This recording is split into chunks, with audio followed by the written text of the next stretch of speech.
Hello. मैं movies unlocked Hindi आज आपको एक फ़िल्म एक्सप्लेन करूँगी जिसका नाम नोइंग है। Use headphones for better experience.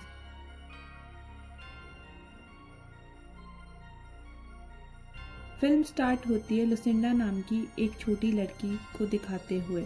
Lucinda इस वक्त स्कूल में थी और ये ब्रेक टाइम था, लेकिन वह बाकी बच्चों की तरह खेल नहीं रही थी, बल्कि वह एक जगह पर ही ऐसे ही खड़ी थी जैसे वो किसी से डर रही हो।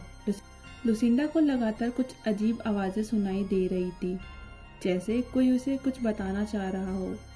इस बीच ब्रेक ओवर हो जाता है और टीचर सभी बच्चों को क्लास में वापस जाने के लिए कहती है, लेकिन लुसिंडा उनकी भी आवाज़ नहीं सुन पाती। फिर टीचर उसके पास आकर उसे क्लास में ले जाती है। अब टीचर क्लास के बच्चों को बताती है कि कल स्कूल का ऑफिशियल ओपनिंग डे है और वह सभी छात्राओं से कहती है कि ओपनिंग डे के दिन एक कंपटीशन होगा और कंपटीशन में बच्चे ऐसी ड्राइंग बनाएंगे जो उन्हें लगता है कि ये चीज़ें फ्यूचर में हो सकती है। इस कंपटीशन को लेकर सभी स्टूडेंट्स काफ़ी एक्साइटेड थे और ये सभी कुछ ना कुछ ड्रॉ करने लग जाते हैं। यहाँ हमें दिखाया जाता है कि लुसिंडा भी अपने पेपर पर कुछ नंबर्स लिख रही थी और नंबर लिखते लिखते उसने अपनी शीट भर ली थी। इससे पहले लुसिंडा लास्ट नंबर लिखती है, कंपटीशन का टाइम ओवर हो गया था। लुसिंडा की टीचर ने उससे उसकी शीट ले ली थी। टीचर सभी स्टूडेंट्स की ड्राइंग को टाइम कैप्सूल में रख देती है और उन्हें बताया जाता है कि इस टाइम कैप्सूल को 50 साल बाद खोला जाएगा। अब स्कूल ओपनिंग सेरेमनी पर उस टाइम कैप्सूल को ज़मीन में दबा दिया जाता है। तब लुसिंडा की टीचर उसकी एक झलक देखती है, तभी लुसिंडा एक सेकंड में ही गायब हो जाती है। इसी वजह से टीचर परेशान हो गई थी। अब टीचर और पूरा स्टाफ लुसिंडा को पुकारते हुए खोज रहे थे। लुसिंडा की तलाश में उसकी टीचर बेसमेंट में पहुंचती है, जब उसे एक कमरे में कुछ आवाज़ें सुनाई दे रही थी और वो जैसे ही उस कमरे को खोलती है तब लुसिंडा वहाँ खड़ी थी, लेकिन वह बहुत डरी हुई थी और फिंगर्स पर काफ़ी ब्लड भी लगा हुआ था। अब उन्हें दरवाजे को देखकर पता चलता है कि लुसिंडा ने उस पर कुछ नंबर लिखे हैं। वह ये नंबर थे जो उसे अपने आसपास विस्परिंग आवाज़ से सुनाई दे रहे थे और यही वह लास्ट नंबर है जिन्हें वो अपनी पेपर शीट पर नहीं लिख पाई थी। लुसिंडा अपने आसपास की बड़बड़ाहट के कारण डर गई थी। लुसिंडा इन आवाज़ों से परेशान हो रही थी और वो अपनी टीचर को भी इन आवाज़ों को बंद कराने के लिए कहती है। अब फिल्म को 50 साल बीत चुके हैं और वहाँ हमें एक साइंटिस्ट दिखाया जाता है जो अपनी पत्नी की मौत की वजह से डिप्रेशन में था। यहाँ उस कैलेब नाम के बेटे को भी दिखाया गया है और वह बच्चा भी अपनी माँ की मौत के बाद बहुत सी चीज़ों का सामना कर रहा था। अगले दिन कैलेब की स्कूल की 50वीं सालगिरह थी और इसी साल उन्हें दबे हुए टाइम कैप्सूल को बाहर निकालना था और इस काम के लिए स्कूल के प्रिंसिपल ने मिस टेलर को बुलाया जो लुसिंडा की टीचर थी। सभी स्टूडेंट्स को उस टाइम कैप्सूल में से शीट दी जाती है। कैलेब को भी शीट मिलती है, लेकिन बाकी बच्चों की तरह उसकी शीट पर ड्राइंग नहीं थी। उसकी शीट पर तो नंबर्स थे क्योंकि उसके पास लुसिंडा का लेटर था और उस शीट पर से नंबर पढ़ते ही कैलेब को भी अपने पास वही विस्परिंग साउंड आने लग जाती है जैसे कि लुसिंडा को सुनाई देती थी। वह सोचता है कि ये आवाज़ें स्कूल की दूसरी ओर से आ रही है। जब वह उन आवाज़ों पर फिर से ध्यान देता है तो वह आवाज़ें आना बंद हो जाती है। फिर घर में आकर वैज्ञानिक जॉन और उसका बेटा कैलेब आपस में बात कर रहे हैं। उसी समय उस वैज्ञानिक की नज़र लुसिंडा की शीट पर पड़ती है। लुसिंडा की उस शीट को देखकर वह चकित रह गया। वह सोच रहा था कि इन नंबरों में शायद कोई मैसेज है, लेकिन वह उन लेटर्स को इग्नोर कर देता है। कुछ टाइम बाद जॉन गलती से अपना गिलास उस ड्राइंग पर रख देता है, जिसकी वजह से पेपर्स पर कुछ नंबर हाईलाइट हो जाते हैं। जब वह इन नंबरों को नोटिस करता है तो उसे पता चलता है कि ये एक डेट है और इस डेट के दिन ब्लास्ट में बहुत से लोग मारे गए थे। फिर उसने उस कागज़ पर फिर से नज़र डाली तो उस पर डेट्स के आगे कुछ नंबर्स भी लिखे थे, जो कि नंबर्स उन डिजास्टर में हुए नंबर ऑफ डेथ को डिनोट कर रहा था। ये देखकर वह वैज्ञानिक हैरान रह गया। अब वो और भी डिजिट्स पर ध्यान देता रहा और उन डिजिट्स को व्हाइट बोर्ड पर लिखता है और प्रॉपर रिसर्च करने के बाद उसे पता लगता है कि वे मनगढ़ंत लिखे हुए नंबर नहीं थे। ये डिजिट्स हमें किसी डिजास्टर की डिटेल्स बता रहे हैं। उन डेट्स के आगे कुछ और नंबर्स भी लिखे थे। ये तो वो काउंट्स थे जो बताते हैं कि इस पर्टिकुलर डिज़ास्टर में कितने लोगों की मौत हुई। और जिस साल लुसिंडा ने इस लेटर को लिखा था, उस दिन अब तक जितनी भी बड़े डिज़ास्टर हुए हैं उन सभी की डिटेल मेंशन थी। अब वैज्ञानिक रेड कलर से उन डिज़ास्टर की डेट्स को सर्कल करते हैं और डेथ काउंट को ब्लू कलर से घेरना शुरू कर देते हैं। लेकिन अभी भी कुछ डेट्स ऐसी थी जिनको वो नहीं समझ पा रहे थे। अगले दिन जॉन अपने एक कलीग से मिलता है और वह इस शीट के बारे में बताता है। वह बताता है कि शीट पर जो नंबर लिखे गए हैं वो डिज़ास्टर की डेट्स हैं और उस डिज़ास्टर में हुई लोगों की डेथ काउंट को बता रहा है। जॉन उसे ये भी बताता है कि ये डेट्स ट्रेजेडी के अकॉर्डिंग सीक्वेंस में है और वह उसे बताता है कि कल शीट में कल की डेट्स भी मेंशन्ड है जहां 81 लोग मारे जाएंगे। लेकिन जॉन के कलीग इस पर विश्वास नहीं कर रहा था और ये कलीग जॉन से कहता है ये डेट्स केवल फिक्शनल है क्योंकि इस कागज़ पर कोई भी नंबर है जो बेमतलब लग रहे हैं। और अब वह जॉन को आराम करने के लिए कहता है और बताता है कि कोई आपके साथ मजाक कर रहा है। जॉन उस पेपर की रियलिटी जानने के लिए टीचर के घर जाता है जो 50 साल पहले लुसिंडा की टीचर थी और वह जॉन को बताती है कि ये एकदम असली लेटर है जो कि 50 साल पहले एक छोटी बच्ची लुसिंडा ने लिखे थे। वह इसके साथ जॉन को ये भी बताता है कि जिन दिनों लुसिंडा ने ये लेटर लिखा था, लुसिंडा उस समय कुछ रहस्यमयी घटनाओं का भी सामना कर रही थी। उस वक्त उससे अपने आसपास कुछ अजीब सी आवाज़ें सुनाई देती है और उस दिन की घटना भी बताती है जिस दिन लुसिंडा अचानक गायब हो गई थी और उसने डोर पर कुछ नंबर्स अपने नाखूनों से लिखने लगे थे। अब जॉन लुसिंडा के बारे में जानना चाहता था लेकिन टीचर उसे बताती है कि लुसिंडा की कुछ साल पहले ही एक बीमारी की वजह से मृत्यु हो गई थी। बाहर आकर जॉन ने नोटिस किया कि उसका बेटा कैलेब किसी स्ट्रेंजर के साथ खड़ा है और वह स्ट्रेंजर आदमी कैलेब को एक पत्थर देता है और वह उससे बिना कुछ कहे वहां से निकल जाता है। अगले दिन ये देखा गया है कि जॉन स्कूल से कैलेब को लेने के लिए जा रहा था। ट्रैफिक की वजह से वह आगे नहीं बढ़ पा रहा था। अचानक उसकी नज़र कार के जीपीएस पर पड़ती है। इसके जीपीएस डिजिट्स के थ्रू उसे कागज़ पर लिखे कुछ डिजिट्स याद आते हैं और जांच पड़ताल करने पर पता चलता है कि यहाँ एक एरोप्लेन क्रैश हो गया है। जॉन घर लौटने के बाद उस एक्सीडेंट की रिसर्च भी करता है जहाँ उसे पता चलता है कि अब तक 81 लोगों की मौत हो गई थी, यानी शीट की भविष्यवाणी बिल्कुल सही निकली। वही रहस्यमय आदमी कैलेब के कमरे में आता है जिसने कैलेब को काला पत्थर दिया था।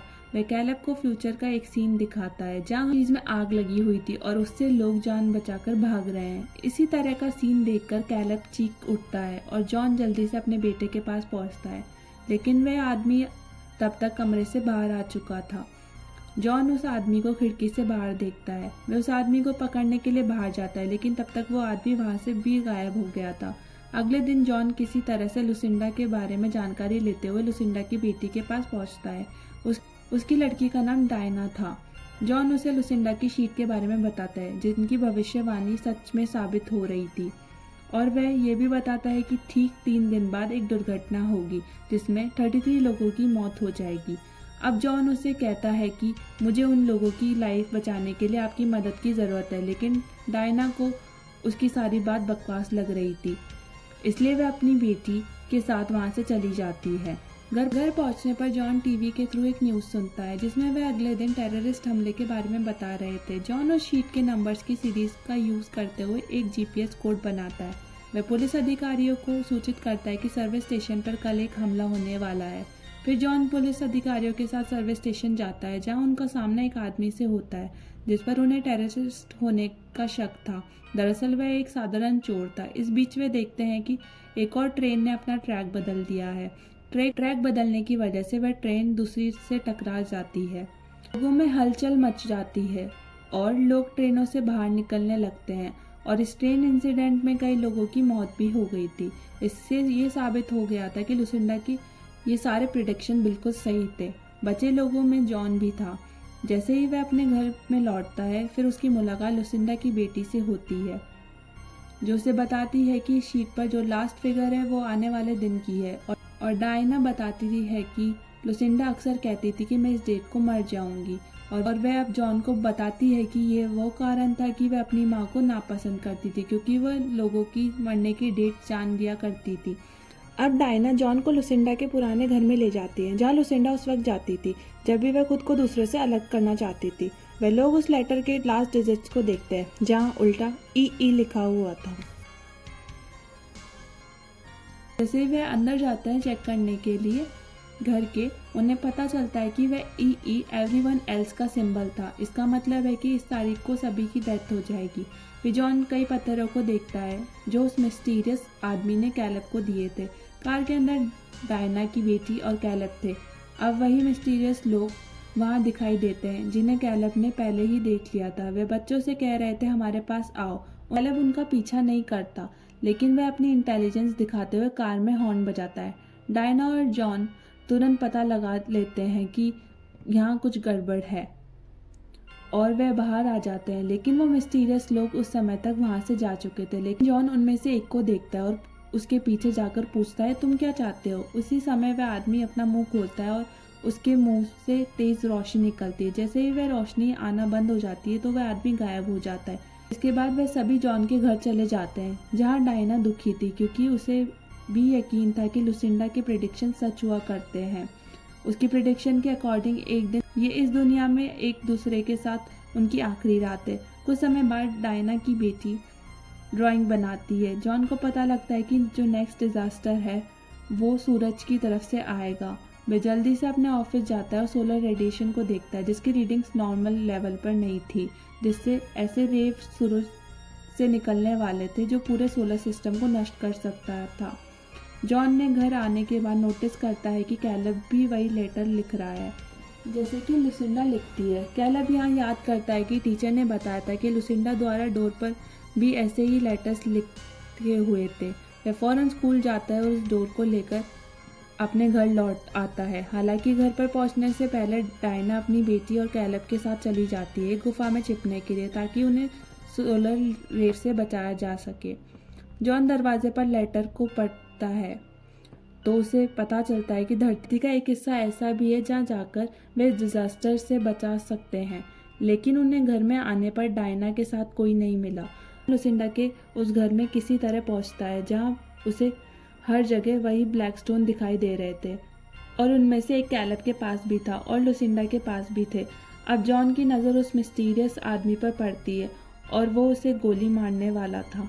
उसका बेटा कैलब उसे रोकता है और बताता है कि ये लोग हमें बचा रहे थे, और यहाँ रिवील होता है कि ये वही लोग थे जो इन डिजास्टर के बारे में खुलासा कर रहे थे। सबसे पहले उनकी आवाज़ें लुसिंडा ने सुनी थी, अब उनकी आवाज़ कभी कभी कैलब को भी सुनाई देती थी। अब आकाश से कुछ स्पेसशिप दिखाई दे रहे होते हैं।